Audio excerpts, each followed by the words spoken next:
नमस्कार दोस्तों, आप सुन रहे हैं मेरी कहानी मेरी जुबानी। कहानी सीमा की है। सीमा के पति दूर देश में काम करते हैं और सीमा रहती है अपने ससुर जी के साथ। सासू माँ का देहांत हो गया और ससुर जी खूब मजे लेते हैं बहू रानी के। जब से बहू आई है, बहू को पसंद करने भी ससुर जी ही गए थे। अपने बेटे राकेश से उसकी मर्जी तक नहीं पूछे थे। सीमा को देखते ही, इतनी जवान खूबसूरत पतली दुबली सुंदर सी लड़की को देखते ही ससुर जी के तो जैसे लाड टपकने लगे थे।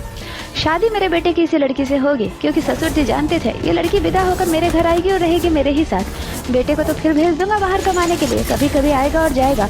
बहू रखेगी मेरा ख्याल और मैं रखूंगा बहू का ख्याल। बस इसी नेक नियत से ससुर जी ने ब्याह कर ले आई सीमा को अपने बेटे राकेश के साथ। राकेश तो आता है 16 दिनों की छुट्टियां लेकर, सीमा के साथ खूब मस्ती करता है। पहली सुहाग रात भी बहुत बढ़िया रहती है राकेश और सीमा की। पर ससुर जी बाहर दरवाजा बंद किए अपने कमरे में बैठे बैठे सोच रहे हैं, जब मेरी शादी हुई थी और मेरी बीवी आई थी, भला वो कोई सुहाग रात थी? गर्मी का मौसम था, घर में ना लाइन था ना पंखा। 20,000 परिवार तो मेरे घर में भरे थे। सोना तो दूर की बात है, बैठने की जगह नहीं थी पूरे घर में। जिसे जो समझ में आ रहा था वो कर रहा था। कोई खटिया के नीचे सोया था तो खटिया के ऊपर। और मेरे खुद के कमरे में मैं अपनी पत्नी के साथ नहीं सो सकता था, क्योंकि मेरा भांजा मेरा भतीजा सब चढ़ गए थे मेरे ऊपर। ये सब सोच सोच कर बहुत पक जाते हैं ससुर जी और उन्हें बड़ा गुस्सा आता है। पर फिर जब याद आता है कि सासू माँ का तो देहांत हो गया, तो मन ही मन अपनी पत्नी को कहते हैं, तुमने भी बड़ा सेवा की है मेरी, चलो तुम जहाँ हो सुखी रहना।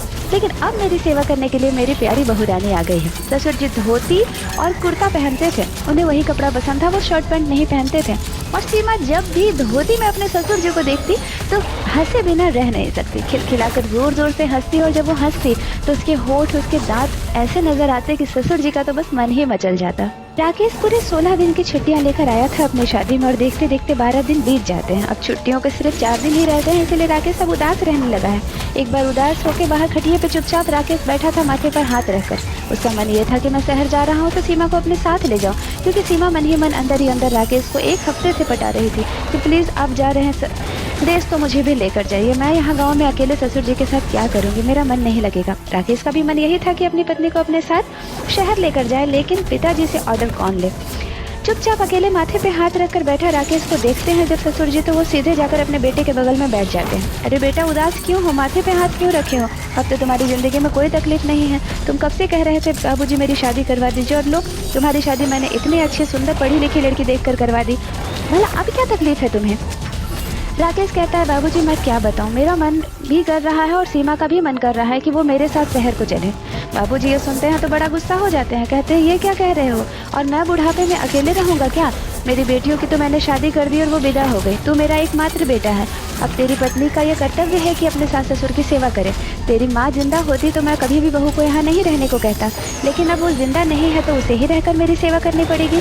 राकेश की समझ में बात आ जाती है। वो कहते हैं, हाँ बाबूजी, आपने बड़े कष्ट से मुझे पाल पोस कर बड़ा किया है। माँ नहीं थी तो माँ की कमी आपने कभी महसूस होने नहीं दी। आज जब मेरी शादी हुई है तो मैं भला किस हक से कह सकता हूँ कि मैं अपनी पत्नी को अपने साथ शहर ले जाऊंगा। सीमा का भी कर्तव्य है और मेरा भी कर्तव्य है कि यहाँ रहकर वो आपकी सेवा करे। यही कहकर राकेश सीमा को समझा देता है कि सीमा, अभी कुछ दिनों तक तुम बाबूजी के साथ यहीं पर गाँव में रहो, बाद में मैं देखता हूँ तुम्हें कैसे शहर लेकर जाऊंगा।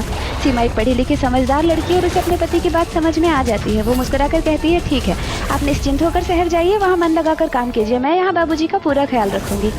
16 दिन छुट्टियों के बीत जाते हैं और राकेश को अगले दिन जाना है। अगले दिन राकेश खुशी खुशी सीमा से विदा लेता है और शहर चला जाता है। बेटे राकेश के जाने के बाद अगले दिन से ही ससुर जी अपनी मनमानी करने लगते हैं। उसे तो मानो जैसे वो 16 दिन से अपने दिल पर पत्थर रखकर बैठे हों। सीमा का इस्तेमाल नहीं कर पा रहे थे। सीमा को पानी भरने के लिए कुएं पे जाना पड़ता था, क्योंकि घर में कोई हैंडपंप नहीं था। सीमा की चप्पलें छुपा दिया करते हैं ससुर जी। जेठ की दोपहरी में सीमा के पैर जल रहे हैं और वो चप्पल ढूंढकर परेशान होती है। ससुर जी कहते हैं, अरे चप्पल ढूंढ क्यों रही हो, गाँव की औरत तो सभी खाली पैर जाती है, तुम भी गर्मी का मजा लो। सीमा को बड़ा बुरा लगता है, पर किसी तरह जेठ की दोपहरी में जलते तपती धरती पर पैर रखकर सीमा कुएं पर जाती है। जाकर पहले पानी निकालकर अपने पैरों पर डालती है। सीमा के नाजुक पैर में फोड़े हो गए हैं इसकी वजह से। रात में जब सीमा सोई है खटिए पे तो उसके पैर के जो सेक गए थे, जो फोड़े निकल गए थे, उस पर क्रीम लगाने के लिए, उस पर मरहम लगाने के लिए ससुर जी मरहम लेकर आते हैं। सीमा, तुम्हारे पैरों में जख्म कैसे हो गया? अरे बाबूजी आप, और ये क्या कर रहे हैं, मेरे पैरों में मरहम क्यों लगा रहे हैं? लाइए दीजिए ना, मैं लगा लूंगी। नहीं नहीं, तुम आराम से सोना, तुम्हारे पैरों में मैं मरहम लगा देता हूँ। सीमा लेट जाती है, उसके पैरों के तलवे पर ससुर जी मरहम लगा देते हैं और बड़ा अच्छा आनंद महसूस करते हैं। चले जाते हैं खुशी खुशी सोने के लिए और रात भर उस सुखद एहसास को महसूस करते हैं। सीमा को बुरा लगता है, वो शायद सोचती है कि क्या करूं, ससुर जी के मन में कोई बुरी बात है क्या, लेकिन मैं राकेश से ऐसे कैसे कह दूंगी, शायद ये मेरे मन का वहम हो। अगले दिन सीमा चूल्हे पर रोटी बना रही है। ससुर जी को आवाज़ देती है कि बैठिए बाबूजी, सब्जी बन गई है, मैं गरम गरम रोटी बना कर दूंगी आपको। ससुर जी जिद करने लगते हैं, सीमा तुम दोनों की रोटियां बना लो, साथ में बैठकर खाना खाएंगे। नहीं बाबूजी आप खाइए ना, मैं बाद में खा लूँगी। नहीं, मैंने कहा ना हम दोनों साथ में खाएंगे। सीमा को तो जैसे इरिटेशन हो रही है, फिर भी 6 रोटियां बनाती है। 3 बाबूजी को देती है और 3 खुद लेकर बैठती है। पहला निवाला जैसे तोड़ती है, बाबूजी अपने हाथ से अपनी थाली का निवाला तोड़ते हैं और सीधे सीमा के मुंह के सामने, लो पहला निवाला मेरे हाथ से खाओ। सीमा परेशान हो गई है ससुर जी की इस तरह की हरकतों से, उसे बिल्कुल ही पसंद नहीं है, क्योंकि कभी राकेश भी उसे अपने हाथों से खिलाया करते था। शायद वही देख लिया था बाबूजी ने, और आज राकेश की कमी क्यों पूरा कर रहे हैं। आप मेरे पति नहीं हैं, ससुर जी हैं, और अपनी मर्यादा में रहिए।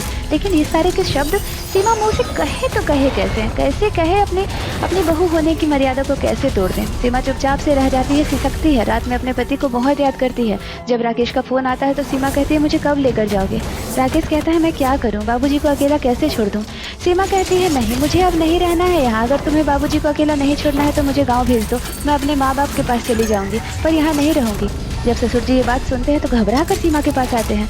क्या सुन रहा हूँ मैं, तुम राकेश के पास जाना चाहती हो या तो अपने मायके।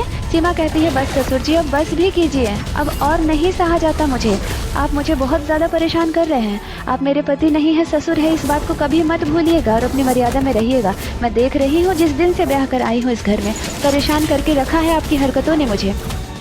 सीमा का इस तरह से खुलकर विरोध करना ससुर जी को अच्छा नहीं लगता है। वो शर्मिंदा हो जाते हैं। शायद आज तक ससुर जी की हरकतों को किसी ने आईना नहीं दिखाया था, पर सीमा जैसी पढ़ी लिखी लड़की उनकी इस गंदी छोटी मोटी हरकतों को बर्दाश्त नहीं करती है। सीमा के विरोध करने को राकेश समझता है और अगले हफ्ते ही आकर सीमा को अपने साथ शहर ले जाता है। सीमा मर्यादा की कोई भी सीमा नहीं लांघती है, अपने ससुर से कुछ ऐसा नहीं कहती है और ना ही राकेश से शिकायत करती है, लेकिन मन ही में सोचती है, नहीं ससुर जी, नहीं सहूँगी आपकी ज्यादती, बहू हूँ मैं आपकी, आपके घर की जायदाद नहीं। ये थी दोस्तों बहू और ससुर की एक छोटी सी दिलचस्प कहानी। आशा करती हूँ कहानी आपको अच्छी लगी होगी। मेरी कहानियाँ पसंद आए तो चैनल को सब्सक्राइब ज़रूर कर लीजिए। बने रहिए मेरे साथ, आप सुन रहे हैं मेरी कहानी मेरी ज़ुबानी। धन्यवाद।